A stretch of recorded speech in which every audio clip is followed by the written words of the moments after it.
Each of you represents some of the most powerful criminal organizations in the galaxy. Pikes, Crimson Dawn, Hutts. It's a golden age for the underworld. The Empire controls every corner of the galaxy, but they're distracted by a rebellion that won't quit. It's an opportunity to make millions.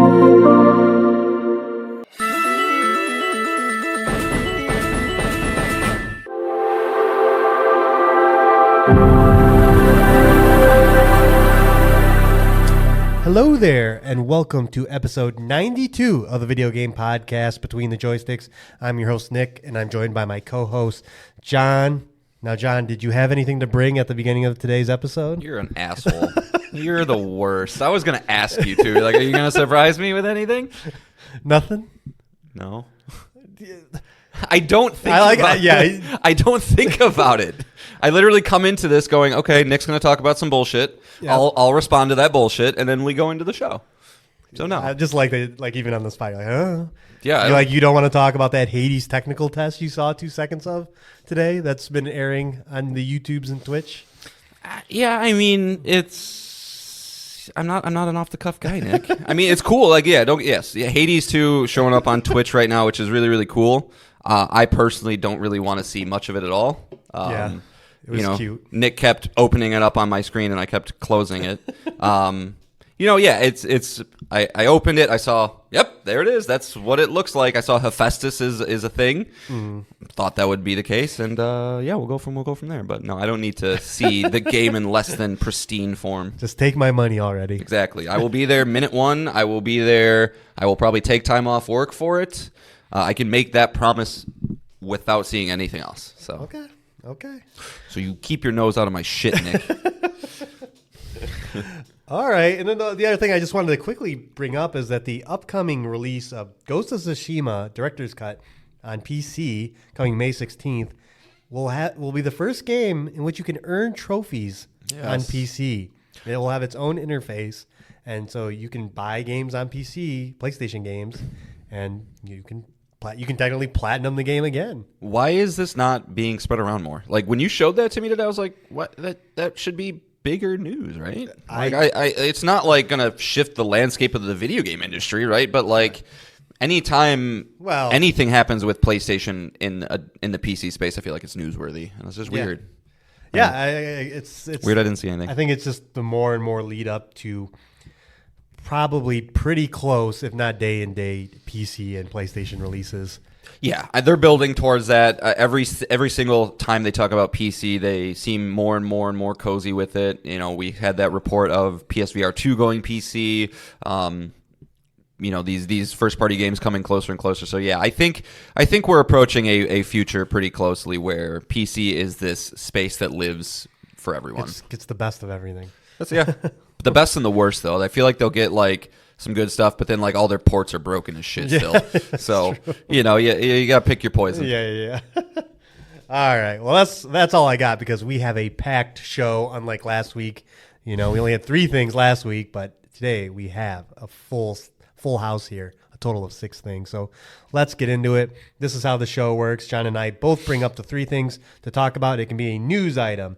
It can be a topic. It can be an email from you, the listener, at betweenthejoysticks@gmail.com. It'd be a comment on our YouTube page at Between the Joysticks or a Twitter DM at JoysticksPod. Follow us there if you want to get updates on the show. And also, please feel free to review us on wherever you listen to us. Give us a nice 5-star review. Not feel free. Do that shit. Review I'm Nick a little and nicer. Yeah, that's true. I'm requesting. John is demanding. Mm-hmm. We're giving you a quest. Good cop, bad cop. And so we can bring anything we want for a total of 6 things. And like as I just mentioned, we have 6 things to talk about. It's been kind of a busy week of video games. And we're not even going to get into the Nintendo Indie Direct that was today. No, and really nothing we're playing either. It's just kind of, it's all like just stuff we need to discuss. And whether it's game specific or media specific, like we're about to discuss. Yeah. So the Amazon Fallout television show is out now.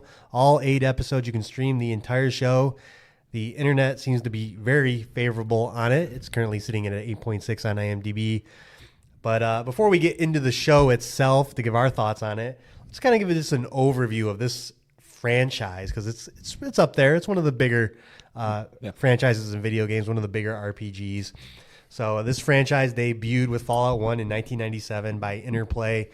It was kind of this like top-down. I'm not really familiar with the older version of the game, but no, incredibly narrative driven. I've actually heard that the narrative Fallout 1 has is very, very good. It's just at this point an incredibly unapproachable game. Probably. So, but it really took prominence when Bethesda, the makers of Elder Scrolls and more recently Starfield, they got the license and they released Fallout 3 for PlayStation 3 and Xbox 360 in 2008, and then Obsidian did the next entry. The makers of upcoming Avowed, they did Fallout New Vegas in 2010. Bethesda returned to the franchise for Fallout 4 in 2015, and then the next release was a spin-off of Bethesda who did Fallout 76, the online multiplayer game.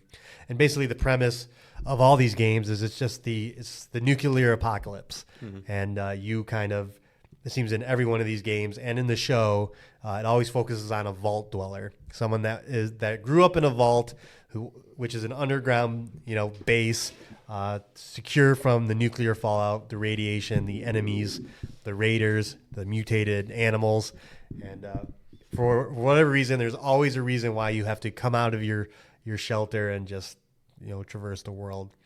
And I think if actually Fallout New Vegas, you did not start in a vault. I'm trying to remember the beginning of that. That's why I didn't play. It's the only one. Yeah, I've played 3 and 4. You get shot. Because you're the courier in that one. So I think you're carrying a package and you get shot. But anyway, yeah. So since Bethesda took over, it's this first-person RPG that uses this slow down time shooting mechanic called VATS. And just the Bethesda RPG through and through, all the different like perks and stats you play around with, different builds, and just the Fallout universe is kind of set in this pseudo 1960s America. Yeah. The world ended, at that kind of moment of our technological advances. So, like, the world still charmingly has all that. Like, the music that's always in these games is wonderful because it feels like that 1950s stuff. Yeah, the art direction's there, but they have power armor and robots and there's a lot laser of weapons. Yep, and a lot of some things that are more advanced than our current time period. So it's a very unique franchise, very quirky. Again, I think most people listening to this podcast have probably at least engaged in it in some form. There's that Fallout Shelter mobile game.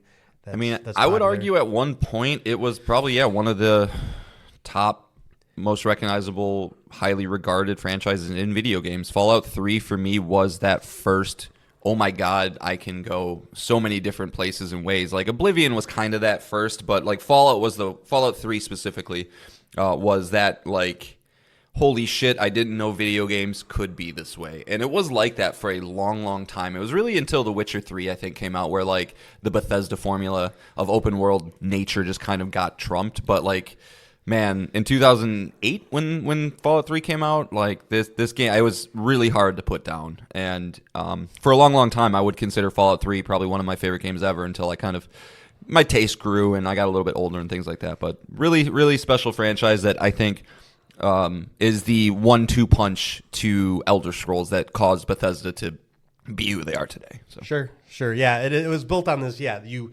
let loose in this world, you go in any direction, and just the emergent storytelling, the quest that you'd run and do really kind of drove you.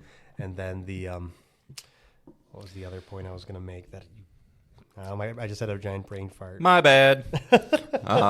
Dude, I just remember even like, you leave the vault, you see all the wasteland, you're like, what do I do? It's kind of vague. I remember I still very clearly remember stumbling across this derelict supermarket and like walking in there and be like, there's not going to be, like, what is it? What is going to be in here? But let me go look. And like, there's a super mutant in there. There's like a hidden, hidden cool ultra legendary dual wielding hammer. And I'm like, this is fucking cool. This is, I'm sure it did a lot to instill people's love for RPGs, really. Like, at least here in the West. It was... Well, big. and I just remember what I was going to talk about. know. Was the choices you made that had the impact. Like, I think the big demo when Fallout 3 was coming out was the Megaton demo. Yeah. And that was a quest in the game that could end with you detonating a town that was built around a nuclear bomb, Yep. detonating that nuke, and then the town's just off the map forever. That was kind of the big selling point, and the game was full of choices like that. Did you blow up the town? No. You come on. I you really- you wet blanket. There are very few games in which I've done like bad playthroughs. Sure, but like nuclear explosion. Like I'll be nice the rest of the game, but I'm watching that bomb go off. Oh, are you a save scumming? Are you going back? Probably, I don't know. It was a long time ago. I just remember I had to at least see it explode. Right. But I also right. do remember playing that game because like what's that town called? Megaton. Sorry, yeah, you said that. I do remember having a lot of quests from Megaton, so like I'm obviously didn't go through with it. I guess I don't know. Right. And then the game was full of those types of decisions, including a lot of the endings of these games. Had big repercussions. And Fallout 3. Spoilers for a game this old, but the big point was Project Purity. Because all the water is radiated, the choice was to unradiate all the water and make it a livable area again. That was kind of the big ending in that game, and you had choices whether or not you wanted to do that. But Yeah, I don't even remember that. yeah, you don't remember No. Project Purity? Nope. You don't remember? I remember you had because to find your dad in the fourth one. That's all I remember. No, you don't find your dad in the fourth one. thought your whole your thing dad was is like the your- third one. The fourth one, you're finding your son. Oh, okay. Family. Yeah, okay. Family member, I guess. Well, whatever. I'm the dad. Yeah.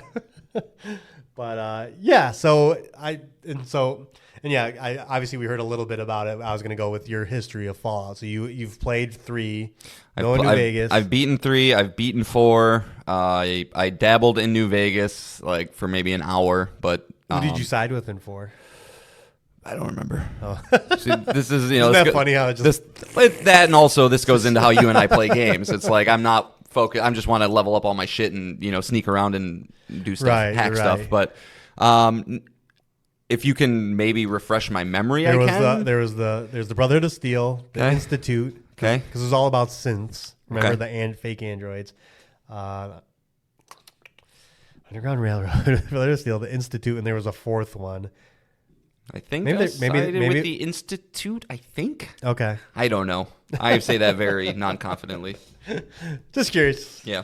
Yeah. I mean, again, it's trying to contain all these games is pretty hard, and especially I think Fallout games or Bethesda games. Bethesda, too. yeah, the main story is never the main draw. So like you're not kind of Yeah, and it's just like because of the way their engine works, it's usually not as like cinematic. But yeah, you're right. It's like a lot of the decisions in those games have just my brain has dumped them out for the other Commonwealth Minutemen. things. Oh yes, Preston, because the guy that's always like, this settlement needs your help. Yeah. The meme that was going around all that time because he would always stop you. Okay.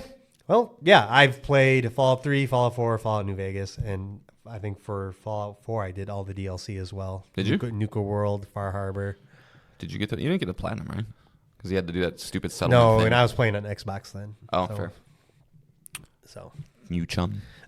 yeah. All right, so let's get into the show itself. John, how far did you get in the show? 30 minutes. 30 minutes. I watched it. I thought I was waiting for you. Should have texted you. I'm sorry. Yeah, it's okay.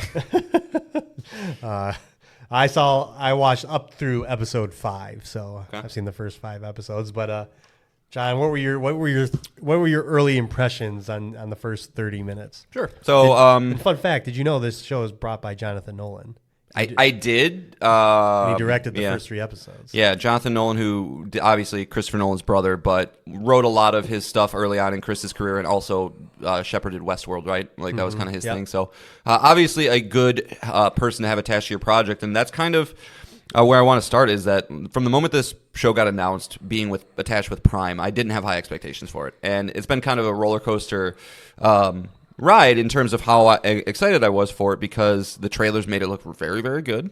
And I was kind of surprised by that. I assumed it was just going to kind of be a phoned-in effort, similarly to, I know you're giving me shit about this all the time, but Rings of Power, right? Even though I haven't watched it. I like you say phoned-in effort. That's probably the most expensive show of all time. Yeah, you're right. It's a bad way to phrase that, but like just kind of like doesn't really capture what this series should be about, right? Right. And so from the first 30 minutes that I've seen, I gotta say I'm very pleasantly surprised with a lot of aspects of the show. I think the production is of very high quality. Specifically, there's a moment in the first episode where they're kind of showing a lot of the explosions happening, and I thought that was really well done. There's like a lot of like kind of cool background things happening.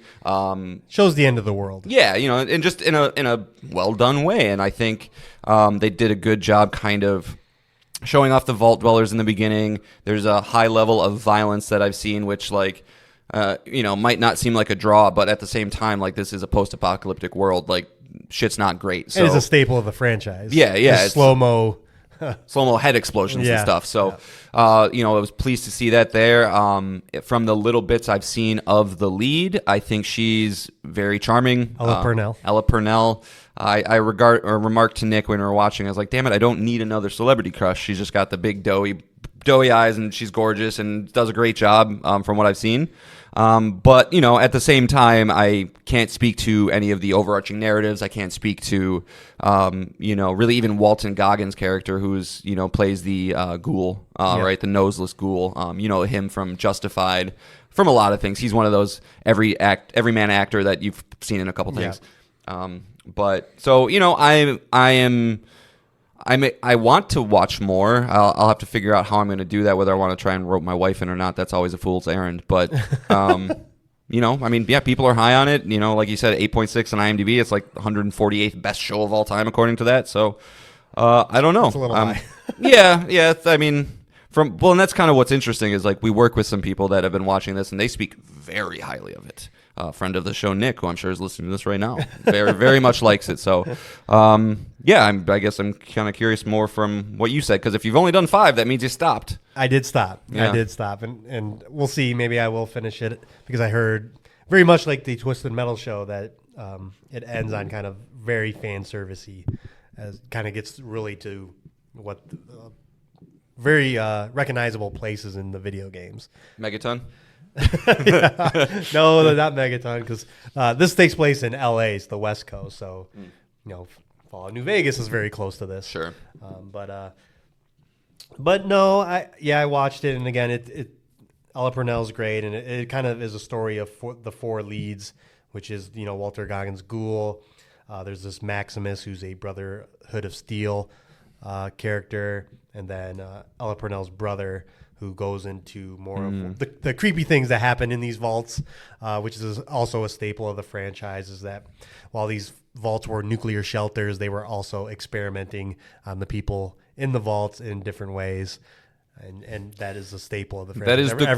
That is the coolest thing about Fallout, honestly. Like, hundreds of different vaults. Some of the experiments are subtle. Some of them are fucked up beyond belief. Yeah. And I always loved reading about that kind of stuff. But to echo your sentiment, it's nailing everything. The production design, the enemy design, it's all there. The music is of the time period.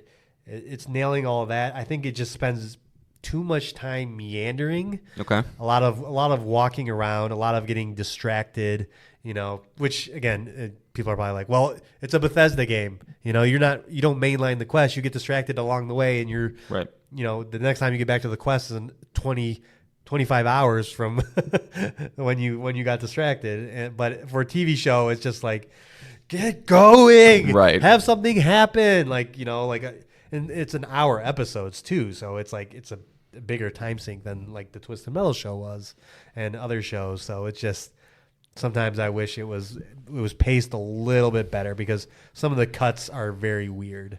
So is it a problem that like the dialogue isn't engaging enough, the characters aren't interesting enough, or it's just simply just like there's just not enough meat on this bone for me to sink my teeth into, and I'm losing interest, I guess. Right, yeah, I'm losing interest. And I know they have to do a lot of world building.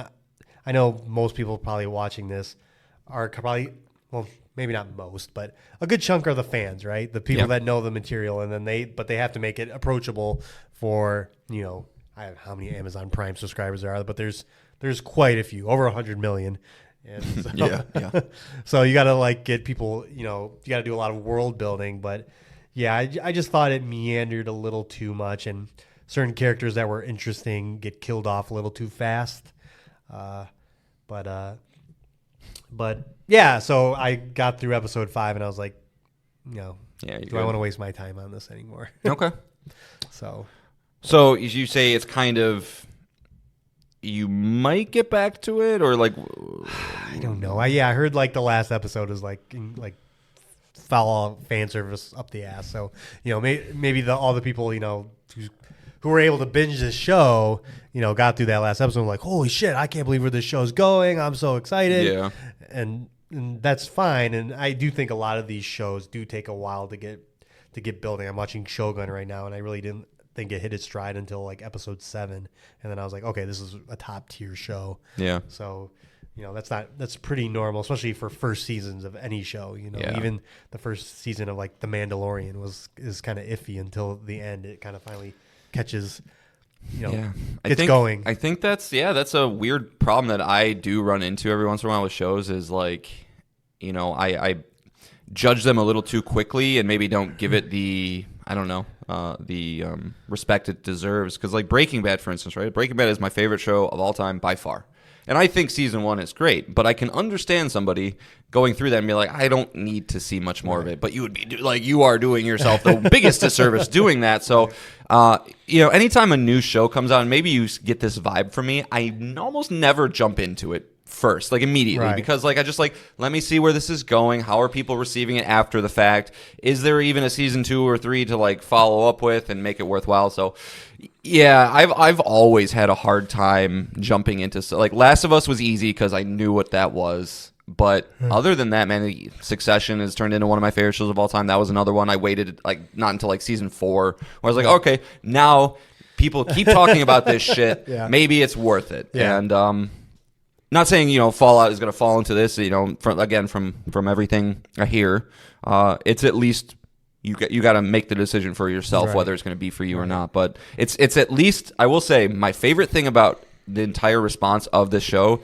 is that it gives me a lot more confidence in the God of War show that is tied to Prime. Yeah. Because that is, I still kind of just don't want that to even happen. It's going to happen, but knowing that they put as much care into this franchise, I would expect the same level of care, especially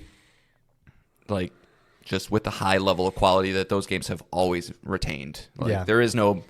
Some may argue that God of War Ascension's bad or whatever, but makes me feel better about that going forward, which is cool. Yeah, video game adaptations are at least giving the budget and the right people compared to how they were 15 years ago. Oh my god, to do things right. And I'm curious, will this be? When we talk about this time last year, we were like Last of Us best adaptation. Is this going to be the best adaptation? I would be surprised if it doesn't at this point. I'm trying to think. I don't even remember what else is coming out this year. Arcane Season 2? Maybe. That's got a definite shot. Yeah, I don't know what the movies are. Nintendo doesn't have a big one. No. I don't know. The Borderlands? Yeah. Borderlands is the other one. There is that. Yeah. No, I think this is a definite front runner. Also, I've been reading different vault experiments while we talk. Yeah. These are the best. There was one where it was they decided they wanted to see what would happen if they led a entirely green sustainable lifestyle, but what happened was one of the funguses mutated and then took over all the all the people and they mutated into fungus creatures. One of them, they decided to see what would happen if they had one woman and surrounded by men. Oh no, that's fucked. There's just all sorts of crazy scenarios. Why would you even be testing for that? That makes no sense. But just to. What happens when there aren't enough drugs to go around? I don't even know what that's about, but it's good stuff. Good stuff. All right. To wrap up our conversation here, is there any interest in returning to Fallout with what is out now? So, as the show caught steam, they announced that a Fallout 4 next-gen patch is coming April 25th. So there'll be a PS5 version, Xbox Series X version of the game, and there's also been a rumored Fallout 3 remaster in the winds. It would seem very dumb for Microsoft not to do something Fallout related in June. Do you think there's a chance? Or are we just going to get a brief teaser that Fallout 5 is, in fact, oh, God, I hope coming? they don't do that shit. So to answer your question first, I don't think there's really anything that will get me into anything that currently stands right now to like go back into it. It is a little enticing to want to go back into Fallout 4 with the next gen just to see. But at the same time, I have no interest in playing that specific one. Right. If they did a remaster or a remake of 3, I'm definitely going to at least go into that. To just the nostalgia will be so strong.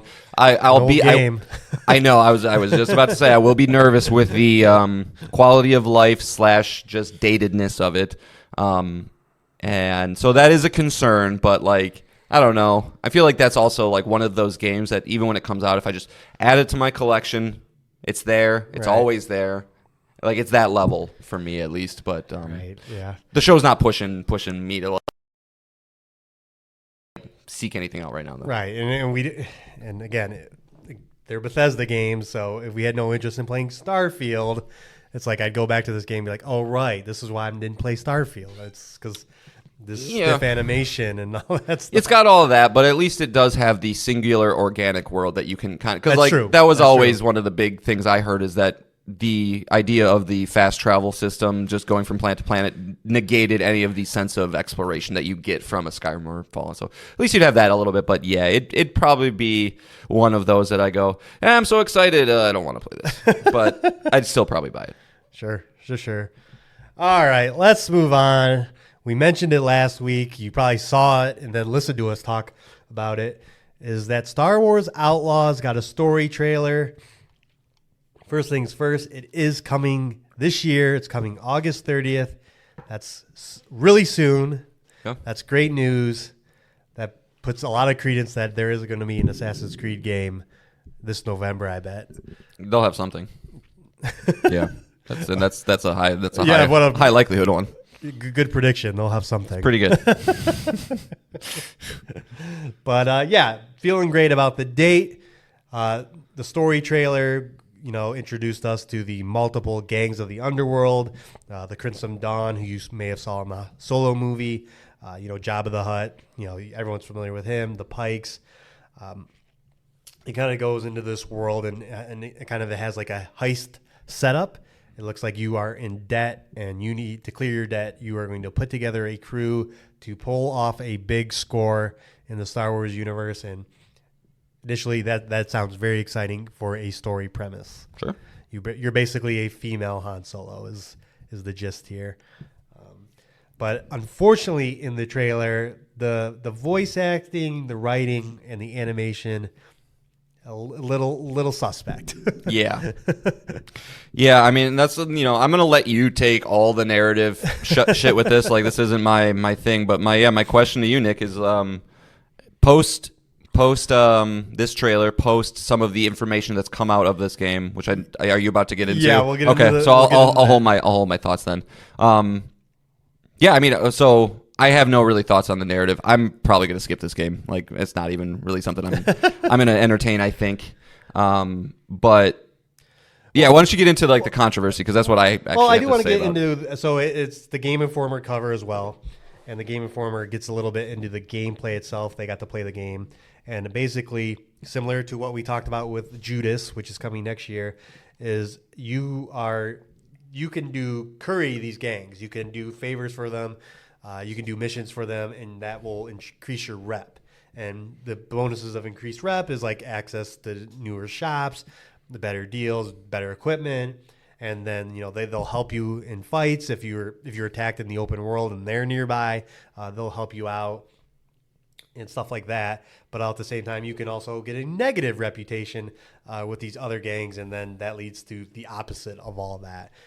So and these are a lot of choices in game. Like, you can get some incriminating evidence about one gang, and you can use that if you want, or you can just hold on to it. So you're kind of currying favors of this currying favor with these different gangs. But how that ultimately leads to the overall narrative, I don't know. Yeah. Or if there's a way, like they're all my friend, if that's even possible. It'd be kind of fun if that wasn't possible.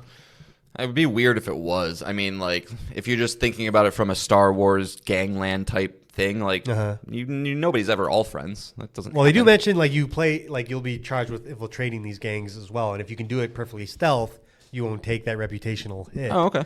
But yeah, we won't know until the game comes out, and that sounds good on paper. Yeah. Just like with Judas, the idea that people's playthroughs will be very different based on how they decided to deal with each of these gangs is, that's an exciting premise on everything we've already seen about this game. But let's go into how Ubisoft shot themselves in the foot, because when this trailer went live, the pre-orders went out, and this. I'll preface this that Ubisoft is known to do this with every game. They did this with Avatar: Frontiers of Pandora as well, in which they release several different editions of the game. So there is the base $70 version, but you can also get the gold edition for $110, and this includes the season pass and 3-day early access with pre-order.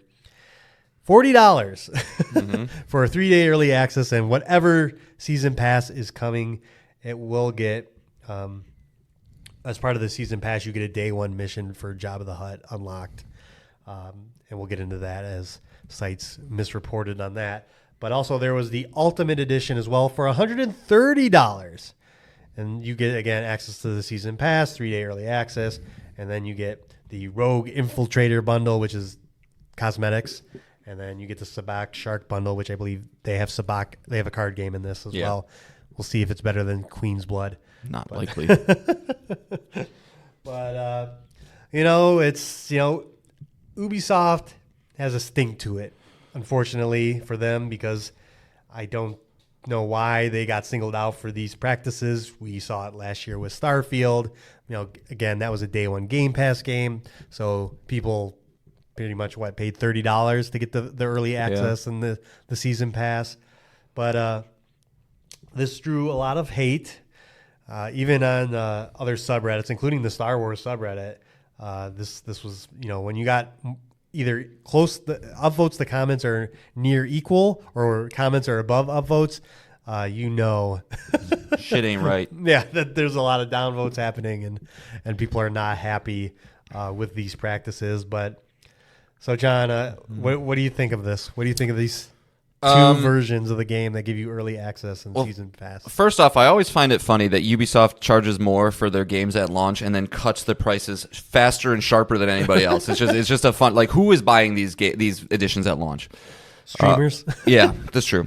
Second thing I'll say is, did you see the Ubisoft Plus, like what that gets you for this game if you just subscribe to that? What? It's the same exact everything that you get with the premium edition, the $130 edition. If you just subscribe to Ubisoft Plus, you get all of that. Okay. So you could effectively subscribe for a month, play it, beat it, unsubscribe, $15 for the whole thing. So I just want to put that out there. That is like a thing. Well, you wouldn't. The season pass content is not out yet, so you wouldn't get access to that till later. But sure, but like I'm just saying, like you can kind of like if you want the early access, if you want to even just avoid paying the full price of the game, that is something you can do if you think you can beat it. I was not aware of that. Yeah, so that is a thing. But if I'm being honest, I don't know. I really don't have too much of a problem on the price points. I am a big champion and proponent of self-government and just monitoring what you are doing as a consumer. If you have such weak willpower that you can't help yourself, then I can't fault a company for charging you for it. That's the market is therefore speaking.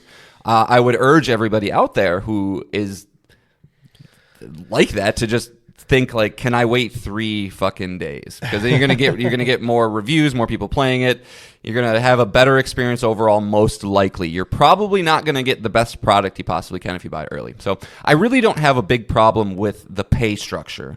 What I do have a problem with is the idea, and again, I don't know if you were going to mention this, that there's specific content, seemingly a Jabba the Hutt mission specifically, that is locked behind the season pass. Yep. And that rubs me way wronger wronger, that's not a word, than the price points, because that is content that is seemingly ready to go that you could give everybody that you're choosing to effectively lock behind. Now, we don't know if Jabba the Hutt is entirely locked behind this, or if No, this he's is not. he's not. They've responded. They've said like he's in the game, but like, is he in the game as like, oh, there he is, or is it like this is one specific? No, mission he is another gets? faction you curry favor with. Okay, so this is just one specific mission. This is a mission. Okay.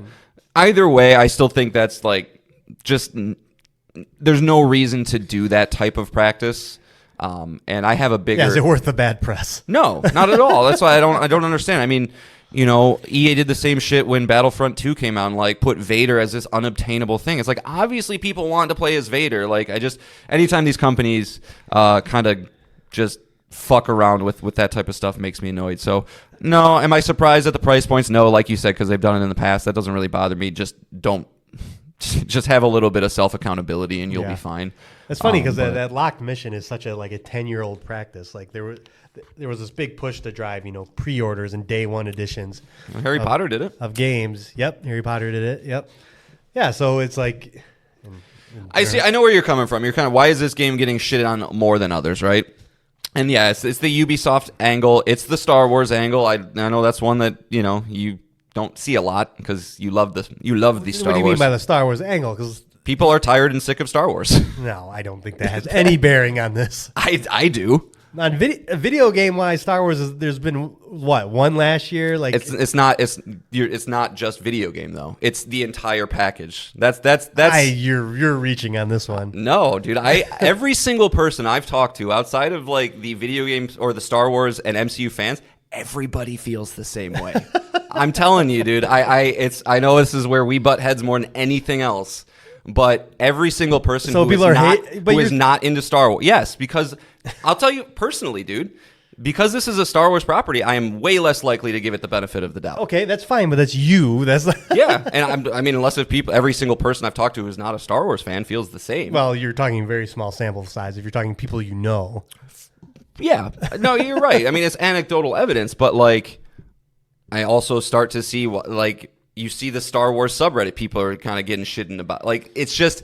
Well, they're shitting this game. They'll upvote the next Star Wars television show to all high hell, and but like, I think maybe. I think you're reaching. I don't, man. I think Ubisoft just has a stink on them because of their business practices, and because of they release games more often than others. Like Bethesda, whatever, they release a game every 7 years. They have early access, whatever. Yeah. We've been waiting 7 years for their game, but it's like, Avatar Frontiers of Pandora just came out, did the same bullshit. Like you said, gets the same price cut. Right, so what's different between Avatar and this one? It's the IP. So why didn't Avatar get as much shit? Well, I don't know. I'm not as interested in this That's my game. theory. But that's my theory, right? Is that like seriously? Yeah, but how much were we following Avatar: Frontiers of Pandora as opposed to this is one of my most anticipated games, so I'm actively looking at what people are saying of it, as opposed to where an Avatar: Frontiers of Pandora trailer comes out and I don't even look at the comments. I do. Like I follow all that stuff. I don't believe you. You never brought that to this show. No, because it didn't matter. But like you brought this, so like I'm not going to talk about Avatar and like the flack because we don't care. But I'm just saying, man. Or Assassin's Creed Valhalla, which did the same thing. Like I know that's my theory. Is like why is this one getting? Because it's attached to this IP. But you bring some proof next week. There is no listen. There is no proof besides anecdotal evidence. So I can't really back that up. But what I'm telling, and I feel like your points are kind of driving it home even further. Is that like why didn't this happen? And why is this happening now? And it could be a thing where it's just like this is the boiling point, the tipping point. We've gotten to here, and like this is an IP people care about, maybe. But I think it's just also part of it, man. Like there is, I can never get it across to you enough how much people that aren't into this stuff.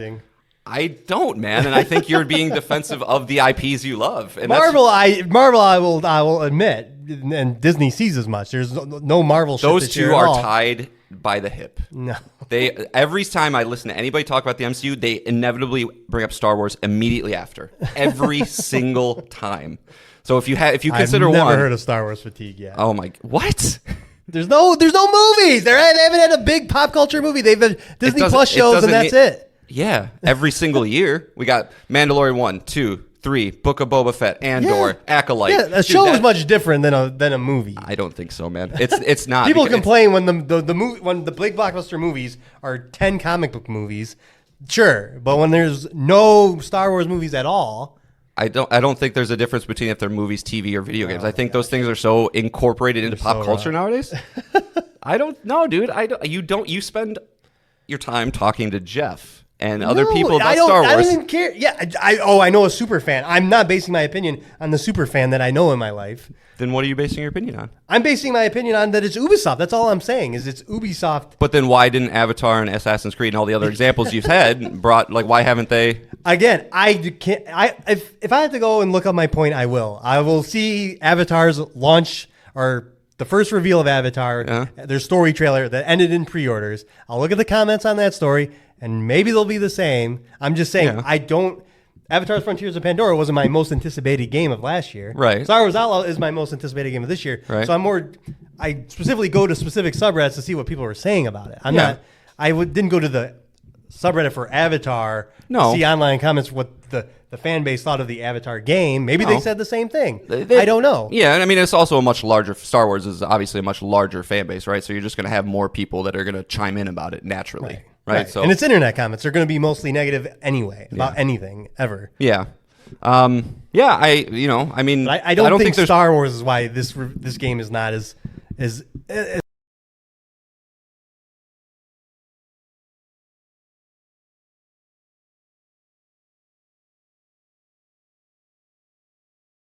without any kind of like internet discourse about it. The IP is just too strong. Right. But I don't know. Yeah, I don't know either. I'm just trying to speculate, and I mean, I'm putting the connecting the dots. I guess how much did Jedi Survivor sell last year? Probably a very good amount. I mean, it was probably one of the top 10 selling games of the year, I would think. Yeah, it's hard to. For some reason, I feel like it like slotted in at like 9, something like that, which is pretty good. Best selling games of the year. I think so. I don't know. Yeah. Yeah, I don't know.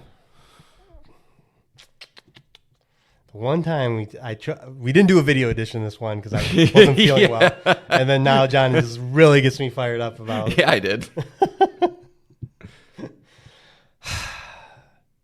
Do we need to hug? No, we don't need to hug. Just be prepared because this is probably coming back next week because we can look at is it because it's Ubisoft or is it because it's Star Wars or is it just because of this practice has hit its peak? I mean, I think it's because the IP is so ingrained in pop culture, it gets clicks. You're going to get outlets write more articles about it, which is going to fire up the base more, which is going to feed this dumb little cycle. There aren't that's one of the weird things about Avatar specifically, right? Is like how big of it is as a franchise, but how there are no Avatar fans. Like it's this weird they all go to see it in the theater. Yeah, everybody goes and sees it in theaters, but nobody considers themselves an Avatar fan. So like, if people are angry about it, it's just like, yeah, whatever, I'll move on. I don't care that much about Avatar. But like this one, IGNs and Polygons and everybody push squares, they know like, oh, cool. People are going to get fired up about this. It's a franchise that a lot of people are super invested in. And, there's also what our debate is about, that there's a lot of people who are getting a little tired of this franchise. So like if we write articles about them, it's going to inflame everybody because that's what media does in all facets of life now and causes podcasters to get fired up at each other. That's what I probably is the actual thing, but I'm just saying, I don't think it's entirely out of the realm of possibility that part of it is just people kind of getting tired of the same things over and over again, personally. Okay. And I know you're, from a video game angle, no, there's not a plethora of Star Wars video games, but when every time you turn on the TV, whether it's a show, a movie, a game, doesn't matter, it's the same kind of things over and over again, you get a little tired of it. I think you're just surrounded by Star Wars fans and you take it too hard. I don't. If we weren't in your life, you'd be like, "Is there Star Wars stuff coming out?" I don't know. Yeah, maybe, but I don't know. When every single podcast I listen to and other Sacred Symbols, they have the exact same. I know that's again anecdotal, but they feel the exact same way about the MCU and Star Wars. And every time they bring up both of them. It's not one of them; it's both of them. And it's just a 3-person sample size again. Yes, I know, Nick, but I don't know a bajillion people, so I can't say, oh yeah, from the 4,000 friends I have on Facebook, I polled them and 79% voted for this. So, I can only say what I've experienced, and people naturally cling to people that kind of share their same opinions. But I don't know. I think it's definitely part of the pie. I don't know. It's just. I know they're both owned by Disney, but like it seems like that's Star Wars. That's part of it. I mean, that's the big reason. Marvel has been out there. Let's ignore the MCU entirely. Just think of all the video games we're going to talk about. Motive in just a second. They're doing an Iron Man game. We have 2 different Black Panther games coming. We have a Captain America and Black Panther game coming. We have Insomniac and their next slate is all Marvel. So like it's just that from their side I could see it because it's just like, oh, my favorite studio is doing a Marvel game again, and this studio is doing a Marvel game, and this like when does it end? Right. When all these Marvel games are going to come out, and they're all and it's funny too because they probably greenlit these all, and then it's like, oh shit, everyone has MCU fatigue. Yeah. Oh, yeah. I mean, that's the funniest. I mean, I think that happened when like the Avengers got greenlit way back in the day. I thought that was gonna be the biggest game ever, and that was the start of that. But again, yeah, Star Wars not so much, but we'll see. I don't know. Sure. But I think it's a tipping point, and nobody else is doing it though. That's the thing. Like, who else has announced a game with early access tied to it, or editions that are just absurd, other than an extra $10, like Stellar Blade. I mean, the publishers who would do that are the it's the Electronic Arts. Yep, it's the EAs and the Ubisofts, and maybe probably Activision. Maybe Activision because they did the whole thing with the campaign. Yeah, probably anything really attached with Microsoft now, but it's only going to be those large ones. So we'll see. I'm going to have my eye on it now. Yeah. Got my eye on it. Have an eye on my back. Make sure you don't come up behind me with a garrote wire. Did you see this comment? Yeah, we did need cameras today. That was a bummer. Oh, well. But, I mean, we're going to see more of this game at Ubisoft Forward, of course. The game will be even closer on June 10th when that showcase airs. So, it's from the positive reception last year, to the, to now, and just now the table has turned. Like I said, Ubisoft shot themselves in the foot as far as momentum for the game. Hopefully they'll have a good showing. I mean, I don't doubt this is going to be one of the best sellers of the year. But what's your prediction for a score? That's way too early to say. Yeah, I know, but you have a feeling. I mean, it'd probably be. I mean, it's Ubisoft, so in best case, low 80s. Normal case, high 70s. Worst case, high 60s. If you're talking like, I hope not for everybody's sake. I mean, wasn't that Far Cry 6 was high 60s? Far Cry 6 was like a 76. Frontiers of Pandora was a 69. Yeah. So yeah, which was weird because everybody said that game was actually weirdly good. So. Yeah, and I think Valhalla was. I could see this following. 2. So, because we were just talking about Prince of Persia: The Lost Crown as being like a weirdly high reviewed Ubisoft game in a while. So it's because it's not their normal bullshit. Yeah. So all right, let's move on, John. What do you bring next? All right. So I wanted to talk about some sad news, Nick. Some sad news, as I always do. But one of my favorite franchises. Is seemingly put on ice yet again, potentially dead forever. We don't know, but that is Dead Space, right? The iconic survival horror game that originally came out in 2008 from Visceral. At the time, I believe it was Redwood Shores, but came out with a remake last year in 2023, early in the year. I believe it was in January. Fantastic game. One of the best games I played last year. I think you would say the same thing, Nick. Sitting at an 89 on OpenCritic. Remake.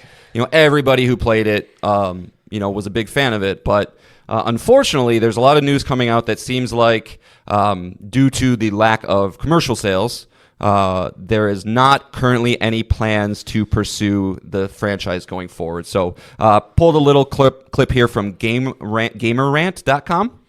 It says, about a week ago, renowned industry insider Jeff Grubb took to his podcast to briefly discuss a Dead Space 2 remake that was apparently canceled during its concept phase due to the lower sales of the first Dead Space remake.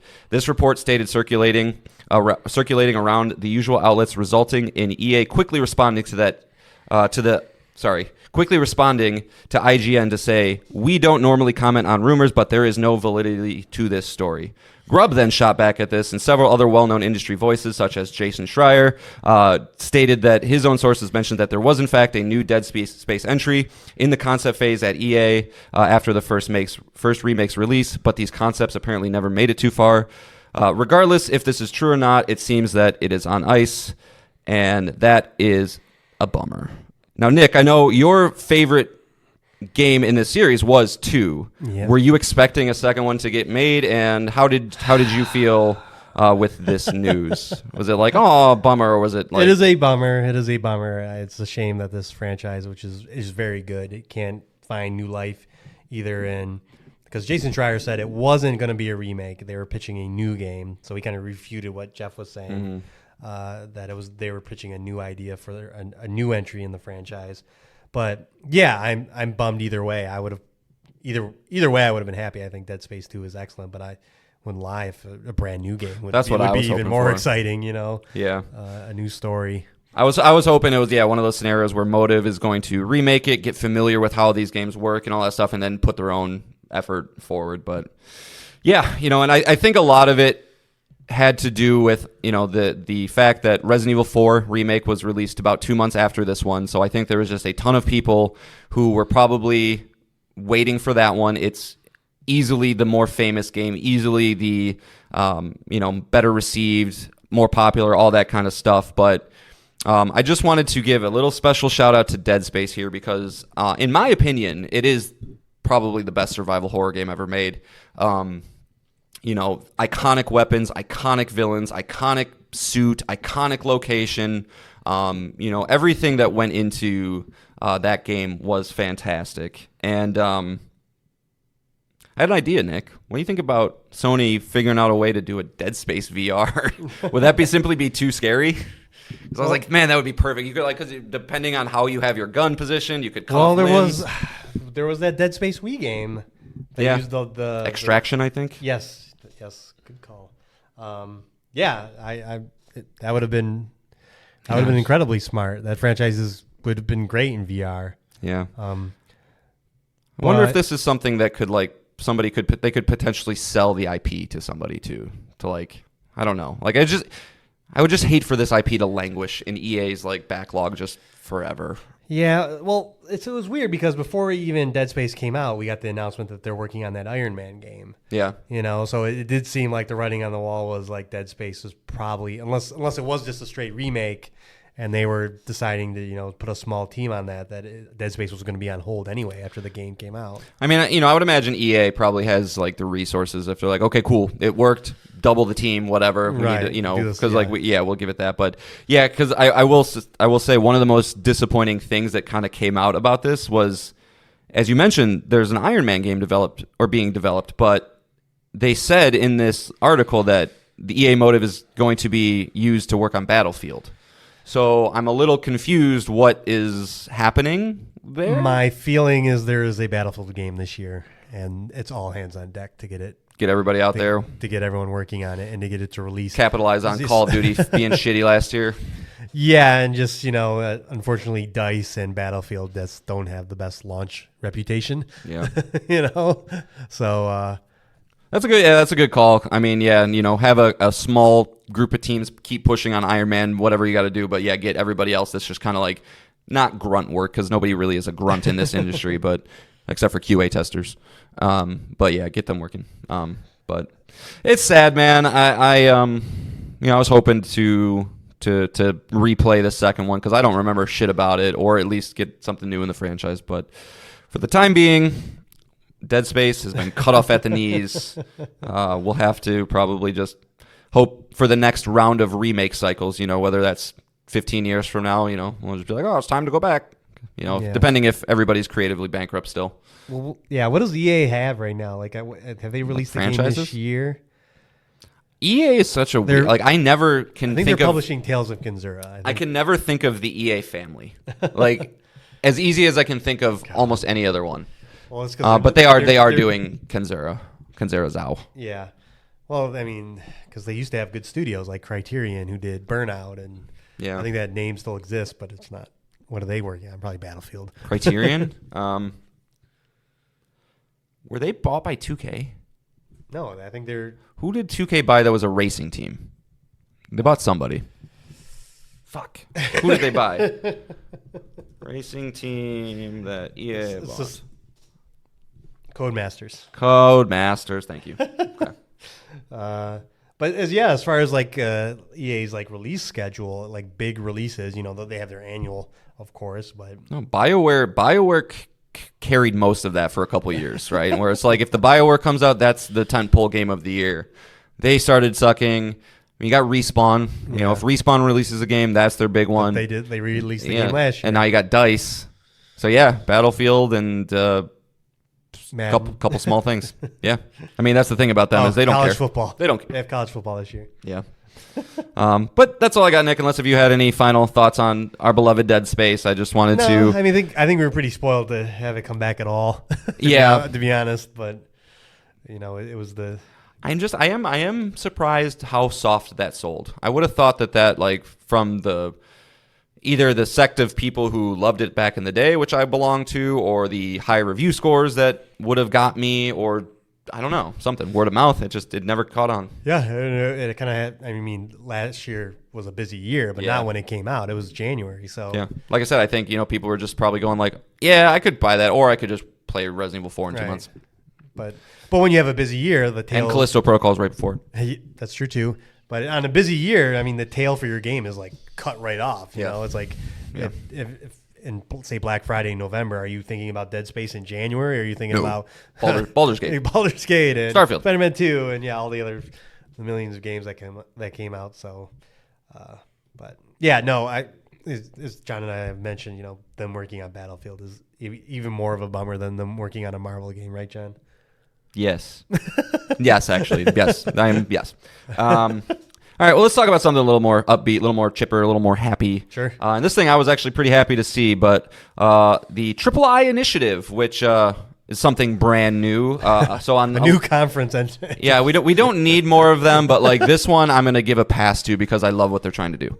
But on April 11th, a group of indie developers decided that they wanted to join forces and put together a showcase highlighting some of the games that they deem are quote unquote I, or as they say, blockbuster indie titles. Well, building on what we were talking about with the Newzoo report last week is just how indie games have to disrupt, and to disrupt is is probably banding together is probably the best thing you can do. Super smart. And so, we had a presentation where ran about 45 minutes with over 30 announcements, some content updates, some release dates, and of course some game reveals. So I put together just a couple games that really caught my eye, Nick, and if there's anything you want to mention, we can talk about that as well. But this was my kind of show, man. I just want to say that first and foremost.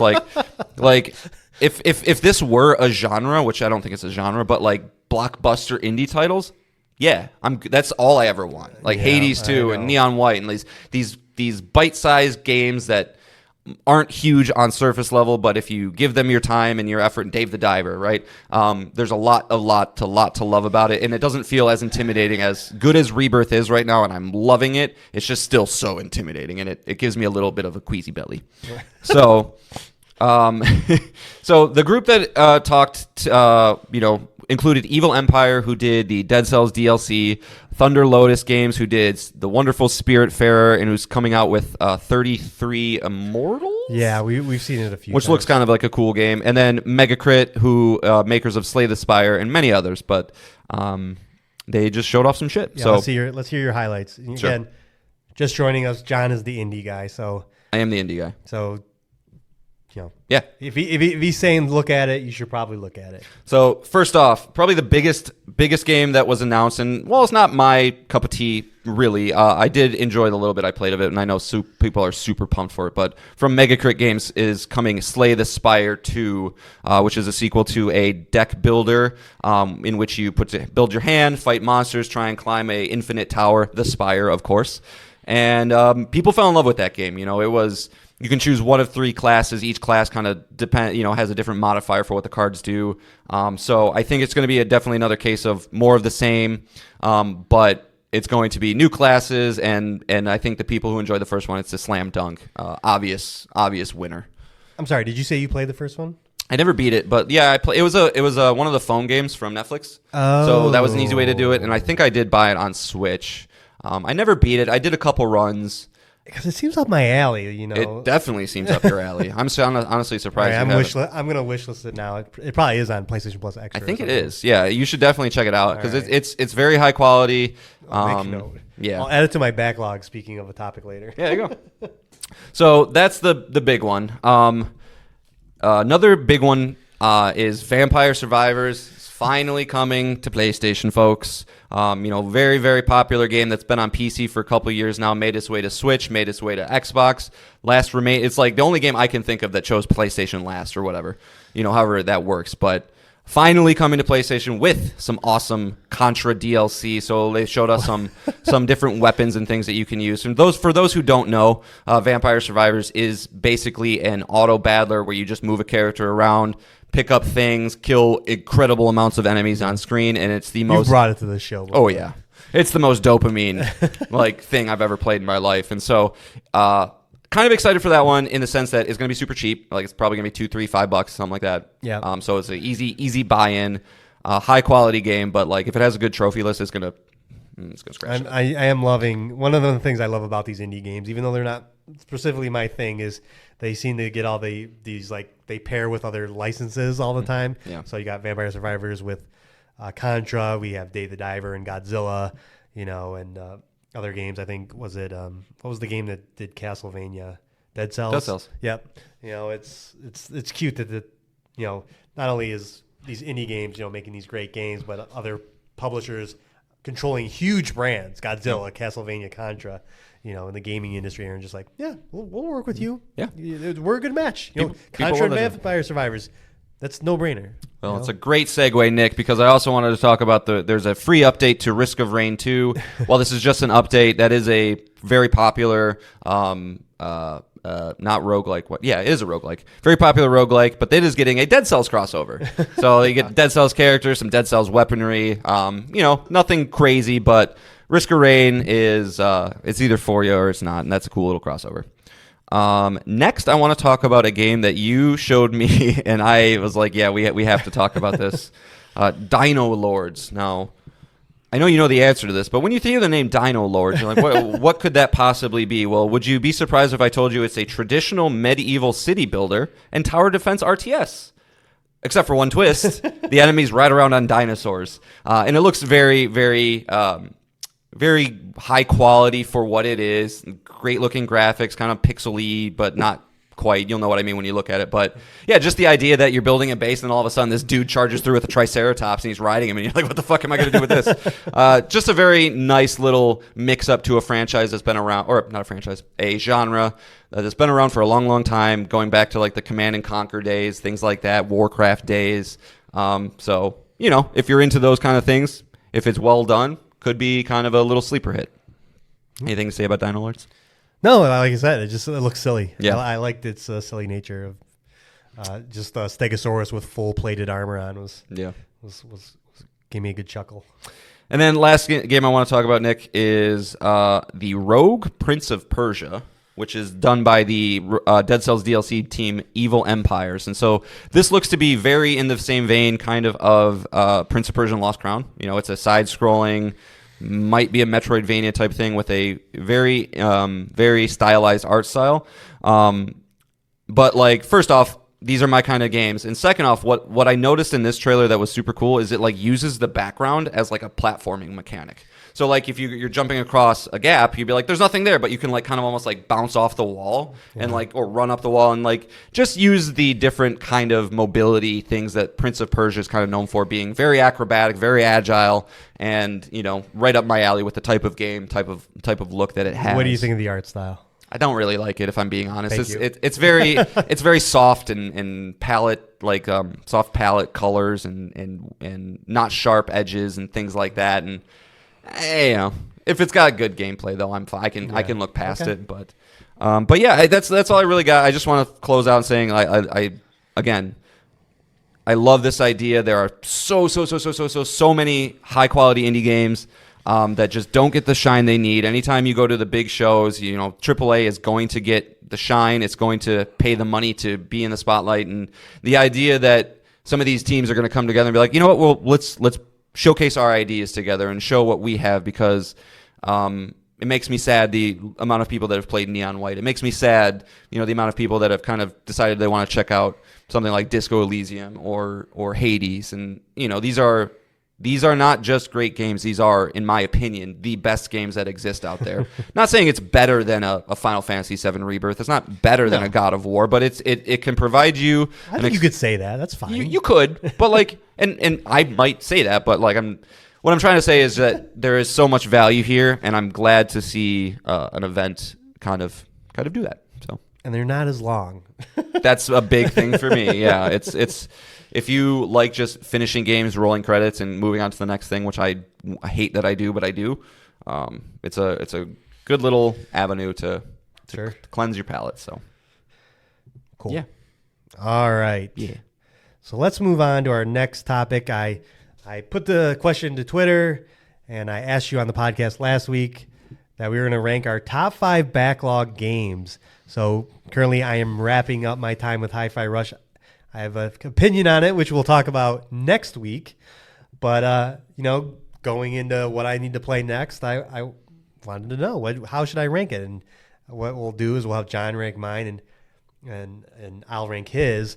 But we also have a listener write in, and this one's going to be interesting. Okay. A pal of the show, Jesse, wrote in, and I'm going to read his whole email. His whole email is not all about his backlog games, but he did write in about Kratos. He's like, I want to start off by saying I voted for Kratos. Yeah, I know you did, Jesse. However, I imagine a fight between him and Crash would go a bit like Doctor Strange versus Dormammu, with Crash continuously coming back and getting ripped apart every time. Wow! Eventually, Kratos would get so fed up and drop his guard, giving Crash the chance to spin him out of existence. Cartoon rules win, unfortunately. I don't know, Jesse. That kind of sounds like you voted for him, but... Hey, he might be trying to play both sides here, get a little you favor, get a little me favor. I don't care. Jesse, we're cool. We're cool. And he's going to continually recommend Lies of P. I don't know if that is on your backlog. I did backlog games that I own. So. Okay, so did I. Okay. So did I. Otherwise, that is a whole can of worms. Yeah. Okay, good. So did I. So that's good. All right. So he gave us his 5 backlog games. And Jesse has written in about his backlog before, and they were always heavy hitters. Yeah. The biggest games. And, when we talk about his games played year over year, they're always top tier games. I think he had The Witcher 3 last year, if I remember correctly. Like stuff like that. So Persona 5, I think, it was either him or Mark. I don't know who did Persona 5. I think it was Mark. Okay. But sorry. Anyway, so that is the level of games you're going to see here. So if John and I can rank which ones he should play first out of this list, good luck. Ocarina of Time, Super Mario World. His backlog games is FF7 Rebirth. Okay. Elden Ring. Okay. Cyberpunk 2077. Are you trolling? Yakuza 0. And Death Stranding. Wow. So. Okay.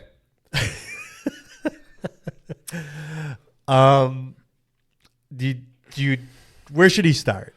Well, I have my recommendation. Yeah, I mean, I can easily put my list together, but I mean, I think in any time you do this, you got to evaluate yourself in the moment. And these are going to provide you with much different experiences, right? So my gut is going Elden Ring 1,000% because that is the best game on that list. But if you are not in the mood to fight Millennia or go down that path, it is not a great recommendation. How do you, and just to add to your point, Shadow of the Erdtree. Yeah, it's in a couple months here. That is true. If it's coming out soon, it is coming out soon, but now's the time to jump in. And what I would say to this, Jesse, is like, do you like Dark Souls and Bloodborne? If you do, play it immediately. I'm just saying you should rank it we should rank it how we feel. Okay. All right. So here's my ranking: Elden Ring, Rebirth, Cyberpunk, Yakuza, Death Stranding. Okay. Yeah, I would have Death Stranding last as well, because I just wait closer to whenever we know the sequel's coming out. Then I would. Me personally, the same. Yeah. Like when that sequel gets a release date, I'll probably put a little more pressure on myself to play that game. So yeah, I would put that last as well. Yeah, your Yakuza 0 is not going to stand up to those other I mean, that's the games. thing. Look, I've beaten Yakuza 0. It's the only Yakuza game I have played and beaten. It's fantastic. It's goofy and weird, and it's a beat 'em up. So like, it is going to give you a much different experience than the other games on this list. So True. That's something to keep in mind. But it doesn't hold up to the top 3 here. Yeah. So it really is. And I know Jesse just finished Remake because he was playing it. Yeah. So it's the only reason I'd say Rebirth is because I know John's doesn't care about spoilers, but the more longer that game exists, the more spoilers might get out about it. Mm-hmm. And that was my pressure of trying to get through the game faster. Was like I just didn't want to make sure I wasn't spoiled because I think the story is part of the reason you're playing it, as we talked about in my gaming pie. My pie. So I'd actually probably put Rebirth up there as your number 1. And you're on Cyberpunk. Of course you are. Of course you would. Yeah. I mean, yeah, it makes sense. Yeah, Cyberpunk next, and then Elden Ring. Because maybe you just wait till the DLC, because usually DLC for a From Software game is just baked into the experience. So Yeah. You would just play the full Elden Ring experience as Also opposed true. to play through the whole game and then come back to it to play this DLC. Yeah. So Yeah, I guess those are our rankings, Jesse. But my final point would definitely be, are you tired of Remake? Or are you itching for more? If you are, I mean, that's a very easy answer to recommend, right? Rebirth, go right into it. If you're going, man, I really could use something in between, because that's the way I am. I could never like replay something and then immediately move into the next sequel. I get burned out with the gameplay style. So like, if that's the case, look between Elden Ring and Cyberpunk, and for those two, they are wildly different games. So like, I think you could look at both of those and go, okay, Nick says Cyberpunk's a 10. I say Elden Ring's a 10. Nick doesn't really like Elden Ring. I don't really care for Cyberpunk. So like, you have a equal footing from us in that regard. But like, do you want to get your teeth kicked in, or do you want to have with like the coolest open world you've ever played in your life, or would you rather have a crazy dense, crazy, character driven narrative immersive adventure? Those are kind of the differences I think you're looking at. And also first person shooting versus third person melee. I mean, those are also big differences. I would love to know the average time to beat all these games is probably 60 hours. Oh, easy per game. Yeah, dude. Yeah, I'd say, I don't know, I almost even say more. I don't know. I mean, Cyberpunk I beat quickly, but like Elden Ring, you can't really beat quickly. I don't think you can beat Rebirth quickly. I don't think you beat Yakuza quickly. I don't think you can beat Death Stranding quickly. I think you just gotta go. No, yeah, like I said, unless you're like really mainlining them all. But great fucking list though, Jesse. Like I'm jealous. Aren't you jealous? Like, man, to be able to play all those. No, for the that's first time? intimidating. That's the situation. Like, I never want to be this is my nightmare. Could you imagine, like, for whatever reason, say you go away for 3 years and then you come back and you're like, oh, I'll just play the games of the last 3 years. You're like, oh my god. If I didn't have a family, it'd be all right. You'd be inside for the next year. Yeah. So yeah, that's not easy, but hopefully, we directed you in the right direction. Very nice. All right, John, do you want to go first or do you want me to go first? Well, I got to get my honorable mentions out of the way because that's how I roll. So you can go first. We're not ranking these, but just the ones that didn't make. I'm going to rank yours. Well, not these ones. You're going to rank my real 5. I just had to throw these out because they didn't make my list, and I always feel bad. Okay. Plague Tale series. Yep. Tunic. Disco Elysium, Baldur's Gate 3, Gran Turismo 7. I don't know if Baldur's Gate 3, but like it's on there. So those are my honorable mentions. Yeah. Just had to throw them out there. Well, if there's not that you own Alan Wake 2 as well. It's true. That's true. I always forget about that one. For some reason, it never pops into my brain. Okay. That's unfortunate. I'll give you my 5, Nick. You can rank them. Ready? All right. Diablo 4. Okay. Hogwarts Legacy. Okay. Danganronpa 2. The Mass Effect trilogy, we're going to say 2. And Sekiro Shadows Die Twice. All right, say those again. Diablo 4, Danganronpa 2, Sekiro. Hogwarts, Yeah, Mass Hogwarts. Effect. Mass Effect 2. Yep. Shit. Oh, man. Oh. And you can definitely do this how you want. I would urge you to try and consider me. Because I know Mass Effect, you're like, ooh, but like, Man, your list sucks. I don't know. I'm going through this. I'm like backlogged up. Like I'm good. I'm kind of good. I'm constipated in games. Yeah, I mean, I'm playing Rebirth right now, so I got my Zelda done. I'm there really isn't a ton. Yeah, and you're also picking every game pretty long here. Well, yeah, backlog. If games are short, they typically don't go into your backlog. Right. Right? That's the nature. Right. So, Mass Effect 2. Man, because I would love to discuss that game with you. That's number one, probably. Okay. Because I'm selfish and I would get a benefit from you talking to me about that. Okay. I think you need to do Sekiro just for be next because that's the white whale. Since you want to be the From Software guy, I think you need to beat them Lord all. Ishin scares me. And then everything. Then everything. Yeah, the rest of them aren't great. All right, well, I'm kind of surprised. Yeah, I mean, no shine for Danganronpa. I kind of threw that one on there because I thought you might be like, yeah, dude, that's another game too that if you played, I would be able to talk to you about. So, I would. Yeah, Danganronpa probably next, and then Hogwarts, and then Diablo 4. Okay. Because Diablo 4 is gonna have a new class coming, so maybe you'll want to play that more. So there's no shame in waiting. Sure. You know. All right. The game isn't going to change. Next week, stay tuned for my Mass Effect 2 impression. Just kidding. After I beat Rebirth in 7 years. Yeah, that was part of your. You did a March Madness bracket. You almost had to play it. Yeah, I'll tell that story real quick. A guy at work. There's not many sports guys in where we work. It's just not how it is. But the one guy who is into it, like I am, we did a bracket for the March Madness tournament, and I ended up picking UConn versus Purdue for the national championship with UConn winning, and what we wagered, it was a whole bracket, of course, was I got to pick a game for him to play. He got to pick a game for me to play. I have been bugging this guy for 2 years to play God of War 2018, and he just won't do it. Game sucks. And he was like, well, you got to play Mass Effect 2 if I win, because that's one of his favorite games. Luckily for everybody, I won. I gave him till the end. Luckily for everybody, I won. He has till the end of this month to start God of War and the end of June to get it finished. So I'm just trying to spread love and positivity and amazing games in the world, you know. So, but yeah, so all right, looks like Mass Effect 2 is starting to pile up on me. Yeah. I wish it's just it's like as we talked about with our gaming pies, Mass Effect 2 is so story and characters, heavy. dude, all characters with that one. The gameplay's not bad.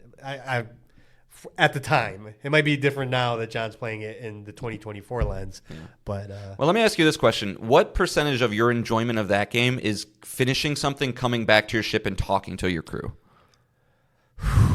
Like, how much of the enjoyment of that game? I love the characters a lot in that. It's like every time I go back to the ship, I go, I gotta go fucking talk to everybody. It's like every time, it's like, For most characters, I actually did enjoy it. Yeah, so, I liked the weird doctor dude. He's like a tall, skinny head. He kind of was very more. Start with an M. Morgan. Yeah, I like that guy. Yeah. Oh, that's a fantastic character. He was funny. Yeah. Okay. So. All right, let me rank your shit, bitch. All right, it'll be easy for you. But again, to your point, it is games that I currently own. Yes. So, Dave the Diver just came out. Okay. That is on the list. Unicorn Overlord dropped in price. I picked up and bought it. Okay. Physical edition. Okay. Dredge. You guys heard me talk about that earlier this year. I have started it and not finished it. And that's also with my next title, Like a Dragon in Infinite Wealth. I am probably a third of the way or halfway through the game. Have not finished it. And also, John and I in the same thinking, Danganronpa 3. I started the first two in 2021. Wow. It's been a long time. I played them back to back and on John's recommendation and liked them. But never. I briefly started the third one and didn't finish. There was many moments of our friendship that we kind of go, "Oh, I like this guy," and that was one of them where I was like, I recommended that to you. I was like, "No fucking way does he bite on this?" And I remember coming into work, and you're like, "Fucking love it." Yeah, the first trial hooked me. No way. First trial in Danganronpa, which is the baseball one, right? Yep. Yeah. It's a narrative game. Where a bunch of kids are stuck. Visual novel. Yeah, visual novel. That's the more apt term. Where they have to escape, they have to kill one of the other students and then get away with it. And you go through a trial to determine who did it, and if you get caught, you're killed. So it's And then with like one of the best like moderator characters ever with Monokuma, who's like a psychotic killer teddy bear. He's silly. He didn't make it far in our video game character battle royale, but No, but he would.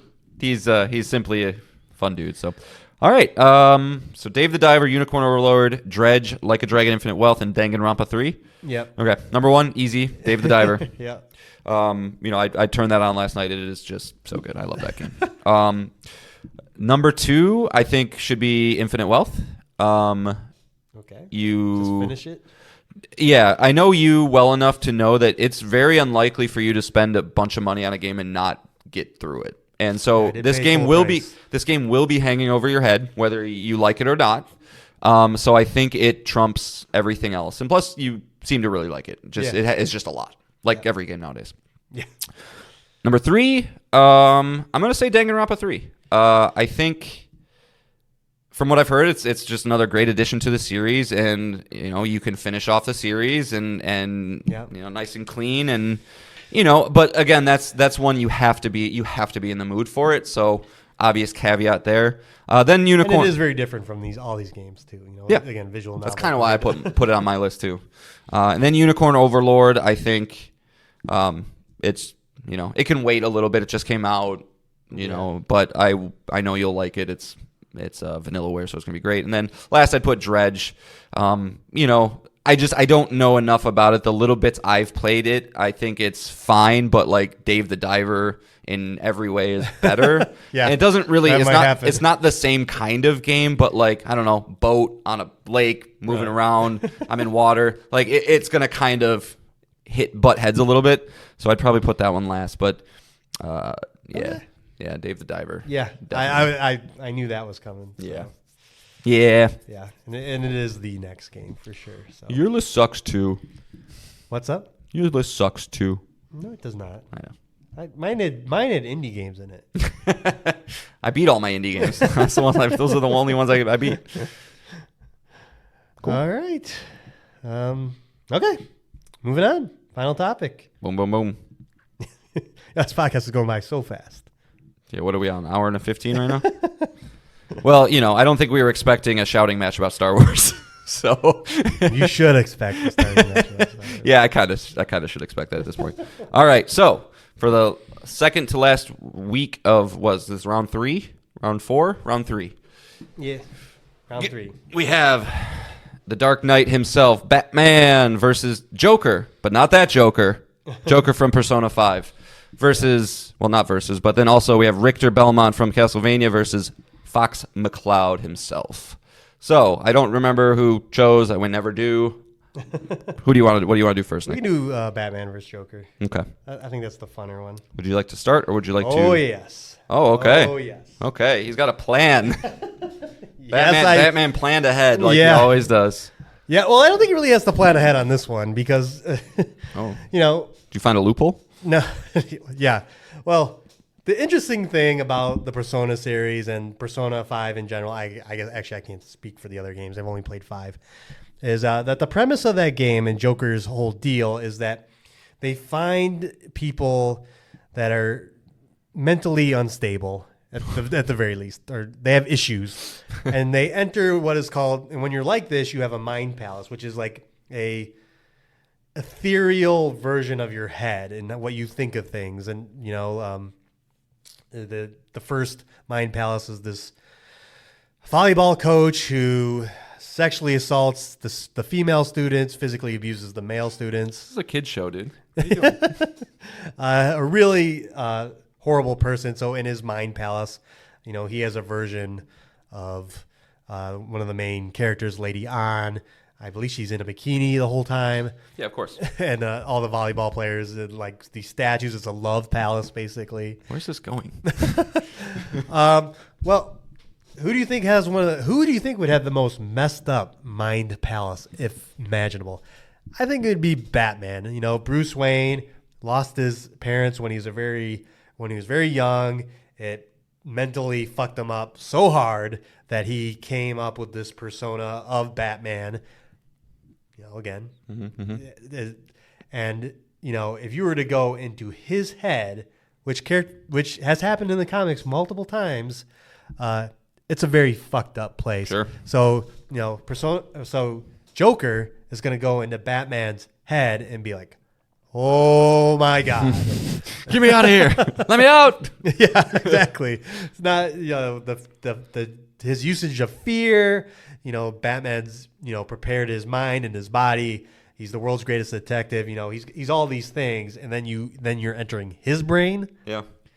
I really think Joker loses this one because this is just a mind palace you cannot overcome. Okay. That's a fair point. I mean, Batman is definitely a troubled individual with lots of mental anguish and issues that he's gone through in his life. He's perfect for a Persona game. Yeah, honestly, you were explaining that. You were explaining that, and now I kind of want like a Persona game where they go into superheroes like heads like that. That'd be a good superhero game. They'd be like, "What's this rich billionaire of Wayne Tech's deal?" And then they go in there like, "Oh, yeah, oh my God." So I agree with you there, but I think you're selling Joker a little short on the things that he has fought and defeated, where I don't think a one man's mind palace. This could be John Wayne Gacy's mind palace, right? This could be Hitler's mind palace, and I think they would still figure out a way, right? When you think about the things that they've defeated, and I just pulled this from here, but they were able to fight and defeat a full-powered fused atom Cadmon. Now I don't know what that is, but looking up a fused atom Cadmon, also known as the primordial man, or the source of all existence, from which the tree of life and its 4 worlds arose, he's able to take that down and defeat the unbound potential of humanity's soul, right? So this is the level we're talking about here, Nick. We're not talking about defeating one singular man. We're talking about defeating gods, defeating the creator of life, right? We can bring out Yaldabaoth, right? Which is I know you fought him. Yeah. He is effectively a god, right? This is, again, we're doing that level of defenses, right? And this is a guy who's able to summon 186 different personas to fight many different things, right? So if we need to fight, certain type of elemental thing, we got it covered. If we need to sap your strength, increase my defense, lower it, stop your speed, we have all these at our disposal. And not to mention, this is a friends versus loner fight, right? We have friends. We have a single loner man. Friends always win. If you want to go fast, you go alone. If you want to go far, you go with friends. And we're officially in the far phase of this battle royale, Nick.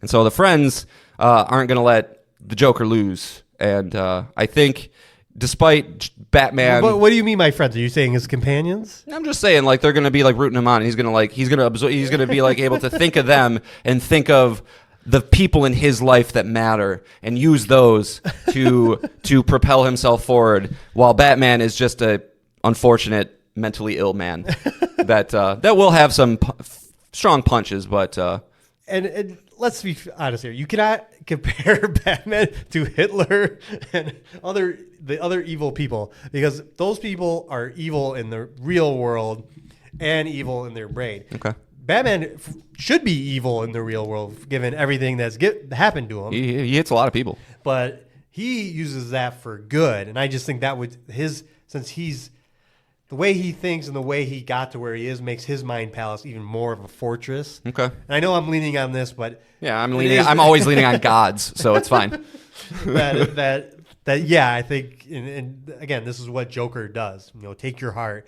Leave your calling card at everyone's ultimate treasure. I think getting to Bruce Wayne / Batman's ultimate treasure and defeating him in the Persona style, it's just not possible with this character and his steel trap of a brain. Okay. Well, I guess we'll let the audience decide, right? Yeah. We'll see what we think. So we have mentally ill Batman versus I'm just kidding, versus Joker. Who may win? Yeah. All right. Which leaves us Richter Belmont versus Fox McCloud. So I guess I can start with this one. Anytime, what's the first thing that happens like when a fight in the real world happens, Nick, right? You get an announcer, they're going, standing in at 5 foot whatever, weighing in at this, right? So we got to start there. We got Fox. First off, he's listed at 4.99 feet. You couldn't have done a little bit more there, Fox. Come on.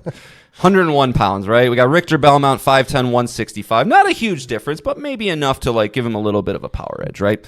You got Richter. He's equipped with a whip. He's equipped with all the different sub-weapons in the Castlevania universe. He has a couple different ways he can attack, whether he needs to throw a knife, throw an axe, throw down some holy water. I don't think Fox is a demon, but I don't know, maybe he is. But his ace in the hole, as always, is going to be that pocket watch, which can freeze time, slow him down. Obviously, Fox is going to have the speed advantage in this fight, but I don't think with that watch around, Richter's going to be able to slow him down, get him with his whip, wrap him up, do whatever he needs to do, because at the end of the day, Fox is a Fox. Yes, he has a laser. He'll shoot me from afar, but if we look at Super Smash Brothers, it doesn't do anything more than just like, hey, stop it. You know, and at the worst case, like, I think Richter could probably deflect some stuff. So I think this is just kind of a good old-fashioned, this dude's going to beat up this dude. And, you know, I think lastly, I'll just say, when you think of the combatants, right? I'm taking on Dracula, demons, creatures of hell, zombies. Main bad guy in Fox looks like a mad scientist primate. I don't know. I just, you know, if we're just talking about the level of you know, things that we've defeated, Richter all day. Oh, John. You know, I thought you would have learned earlier in round 3 when you took on an anthropomorphic animal with a god and were taken down that you wouldn't make the same mistakes twice. And here you are. Fox is just a fox? No. Fox is, you know, he's the leader of Team Fox. He has access to ships. He has access to tanks. He has things that Richter has never dealt with before. You know, modern technology or future technology. Richter's old-timey whip versus laser pistols and jetpacks and, you know, the other... It would be a reflectathon, you know. They just reflect everything back at each other, but you know. Well, may I ask a question real quick? Sure. Does Fox start this fight in a vehicle, or does he have to get a vehicle? Because that would be my question. Is like I've never played a Star Fox game. How does he start the fight? Get to a vehicle to.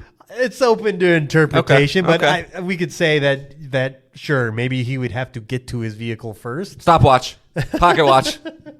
But I mean, if Fox is not anything, he's fast. You know, his dash B move, his jetpack mobility is part of his repertoire, and you know, this is an interesting fight. They are based on items and power ups, and it's hard to say who would win. Actually, it's true. But let me ask you this question, Nick. So when you're watching a film from, let's say, like a John Ford film, no, that's not the John Hughes film from like the 80s, right? And you got the cocky. Where's this going? You got the cocky, kind of kid that's shit talking, and then you got the stone faced nerd who's just kind of like, whatever, I'll fucking beat you. That's this fight, right? That's Richter Belmont, who's just like, I'm just going to beat you. And Fox is like, oh, I'm going to get you. And he's going to get all all cocky and shitty, right? And then 9 times out of 10, the silent killer always wins, right? So if we just dissect this from Richter doesn't talk? He talks, but he's going to be serious about it. He's going to be like, oh, you're going to dance around me? I'm going to let Why do you know he's going to be serious about it? Because he's a vampire hunter. He's very serious. He's not killing vampires. The nature of his game with a smile on his face. He doesn't really run into other people as to where the nature of Fox's game. He has this whole little squad. Sure, but I'm just saying in many instances the cocky tortoise in the hare, right? Cocky hare. He's not winning that race. You got the cocky little fox. He's just gonna get. He's gonna think he's doing something funny, and then he's gonna get a whip to the face. There's a difference between cocky and confident, and I would say Fox McCloud is confident. He has to look out for his life and other of his anthropomorphic friends. He doesn't want Slippy to die. So is that the dual barrel roll guy? No, that's Falco. I thought Slippy is the Falco's not the dual barrel roll guy. Right. Who's the frog? Isn't that Slippy? No, do the barrel roll is the hare. Oh, really? Yeah, the older guy. Do a barrel roll. Is the older guy. Damn it! No, I don't actually want to do a barrel roll. I don't know. Oh yeah, you're right. It is that guy. Do a barrel roll character. Peppy hair, yeah. Peppy hair. Slippy is the toad. Do a barrel roll. The young little rook. So. Yeah, this is definitely more of the coin toss. I will straight up admit it, But Yeah, Fox's vehicles are an interesting edge. Let's just say these weren't the first picks when we drafted our teams for a reason. All right. Well, everybody go and vote. No ties as always. That is our rule. No, everyone's been doing good. We didn't. I was just. They hit me in the same moment. It slips my mind because, because John bounced back last week. Oh, because I won. Did I win? Yeah, you won. You won both matchups. Good. 2Bs moving on. So karma. Got it. Got it. No, that means Ellie's dead. Well, it's okay. 2B and Zagreus. 2B killed Ellie. It's fine. So Calcastus and Ellie are out. So I forgot to mention that. Yeah, that's okay. So as of now, to the Elite 8, we have Crash Bandicoot, Solid Snake, Zagreus, and 2B. All right. So that leaves our final matchup for this round. I have Dante and Clive Rossfield remaining. Nick has Sub-Zero and Rayman remaining. So we'll do my first one. So my first fighter is going to be Clive. Okay. So then for you, Rayman, and who was the other one? Sub-Zero? Sub-Zero. So Clive will be fighting Rayman, which means Sub-Zero versus the other one. Dante. There we go. My short-term memory has been smoked away. All right. Cool. Yeah, this thing's wrapping up. Yeah, thank God. who decided to do this? Yeah, it's been almost 8 months. When you put it like that. All right. Get us out of here, Nick. All right. Yeah, so that's it. That's all 6 things. Whew. Yeah, actual 6 things. Yeah, impressive. So let's do some teasing here. I'll go first. I finished Hi-Fi Rush. I was almost going to bring it. You today. finished it? No, I finished playing it. Okay. Tease there. Sure. Well, all right. Whoops. So we'll talk about that next week. That is an interesting take we'll have. Yeah, maybe we'll yell just as much. Yeah, we should be on camera. I'm going to start Dave the Diver, obviously. And then I'm going to look into this topic. It just came up. The Star Wars fatigue. John might have to be prepared to defend himself. Rattled him. Because I'm going to look into this. Hold on. Let's just see. Is there Star Wars fatigue? Okay, Yep, there it is. We aren't experiencing Star Wars fatigue. Rather, we are experiencing Star Wars fandom fatigue, is what Google says. So you don't have to bring it. We figured it out. It just says Star Wars fandom fatigue. Well, then that goes into my point is that you're feeling fatigue because you're around probably too many Star Wars nerds. And then a more interesting topic is unfortunately my dog passed away, and that made me look at things a lot differently. But I wanted to bring it to the show and talk about death in video games and how other video games have tackled it. We've talked about, Spiritfarer was mentioned earlier. That's a great game that deals with how to process death. And then there are other games that, like The Last of Us, which have interesting takes on death and how one will handle it. The first game, how Joel handles the death of his daughter is a giant narrative point in that entire game, and death is in video games is weirdly tied to it because it's a mechanic. Dying in video games is a fail state, so everyone has died in a video game at least once, but between lives and just checkpoints and all that, you come back. But it's something I wanted to touch on, so I think it'd be a good topic to see how games have handled it and told stories around it. So that's all I got for teases. Okay. This is going to be a hard test for me, Nick. I'm currently going through Rebirth and having a fantastic time. I just got to chapter. Glad to hear it. Just got to chapter 3, so 4 hours, maybe 5 hours. Yeah.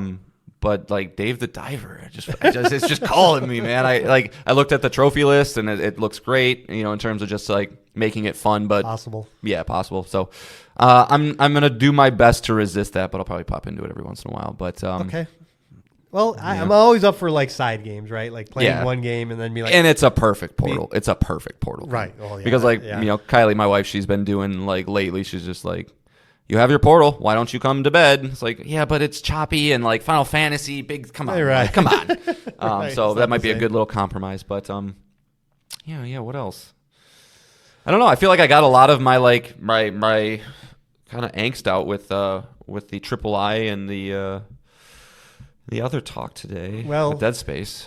Do you think it is time to start talking DEF CON?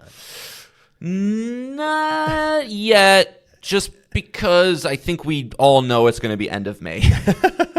And those just joining us, DEF CON is the likelihood a conference. Again, this used to be a more PlayStation directed show, and we've opened that up to other platforms, of course. But May is Sony time. Yeah, we know everyone else has kind of planted their flag in June. So will Sony repeat last year? Of having a showcase in May. So I think maybe you're probably a little right. We're probably a few weeks away. Yeah, but yeah, you're right though, man. We're getting there. I will say, if we record Wednesday, we'll have Stellar Blade reviews. True. So that's very imminent, and everything that keeps coming out about that game is great. Everybody who listens to this podcast knows Nier Automata is one of my most favorite near and dear games, and over the past couple of days, there's lots of interviews with the maker of Stellar Blade and Yoko Taro, who made Nier Automata. He's like, this one's way better than my game, which is, I can't believe you would say that. But so no, I'm kind of to not let my backlog grow, focus on Rebirth, so I can get ready for that, for Stellar Blade. So no matter what, you're holding off for Rebirth. If this game is by some miracle, let's say a 91. Yeah, it's a 90. I'll put Final Fantasy down probably. Wow.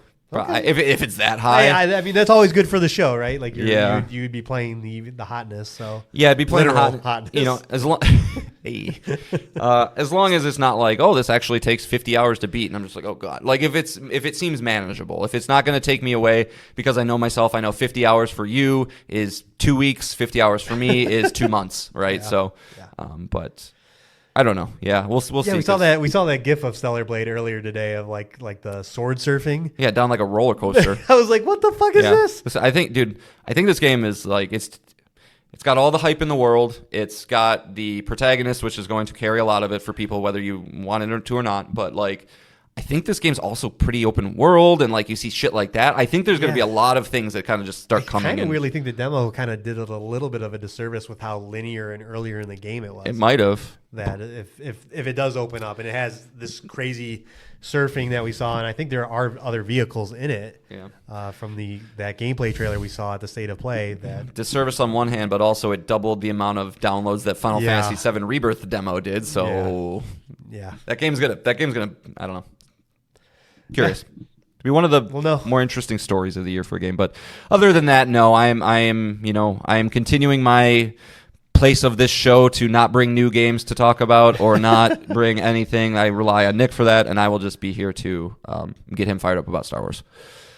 He did. He did. All right, so that is it. We're gonna leave you on the song,